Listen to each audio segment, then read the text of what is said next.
Voice of আমেরিকার Washington studio থেকে let's play পলিটিক্সে স্বাগত জানাচ্ছি আমি সেলিম হোসেন। কথা বলবো বিশ্ব রাজনীতি এবং ফুটবল নিয়ে।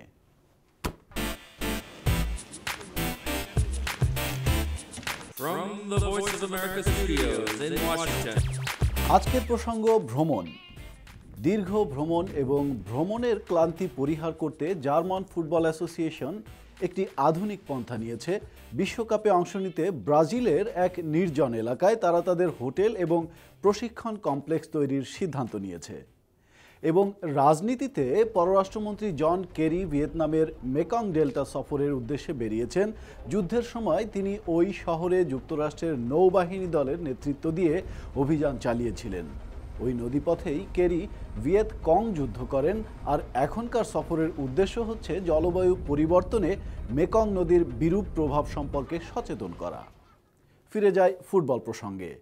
বিশ্বকাপ ক্যাম্প করার স্থান নির্ধারণে জার্মানি কুশলী চিন্তার প্রয়োগ ঘটিয়েছে।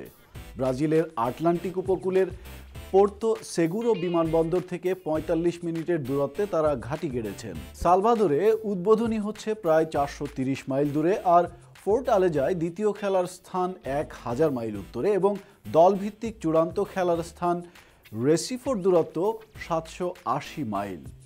বিশাল শোনালেও তাদের প্রতিদ্বন্দ্বী জি গ্রুপের খেলায় সময়সূচির চেয়ে বেশ যৌক্তিক। উদাহরণস্বরূপ টিম ইউএসএকে তাদের প্রথম রাউন্ডের খেলায় ৯,০০০ মাইল সফর করতে হবে।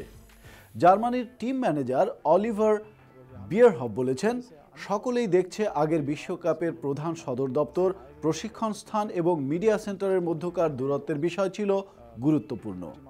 আবার ফিরে আসি রাজনীতিতে।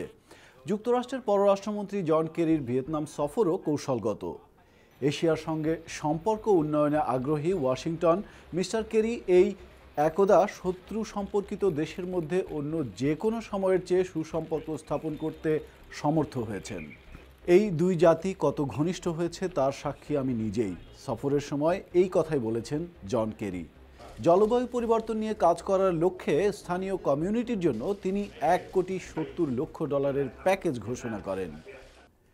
ব্রাজিলের স্থানীয় কমিউনিটি যারা বিশ্বকাপের সময় জার্মানির জাতীয় দলের দেখভাল করবে, এ থেকে তারাও লাভ আশা করছেন। তারা আশা করছেন সকল ধরনের বিজ্ঞাপনে তাদের দেশকে পর্যটকদের জন্য একটি দারুণ স্থান এবং প্রাকৃতিক সৌন্দর্যে ভরপুর একটি দেশ হিসেবে তুলে ধরা হবে। আজ এ পর্যন্তই, আবার দেখা হবে। ভালো থাকুন।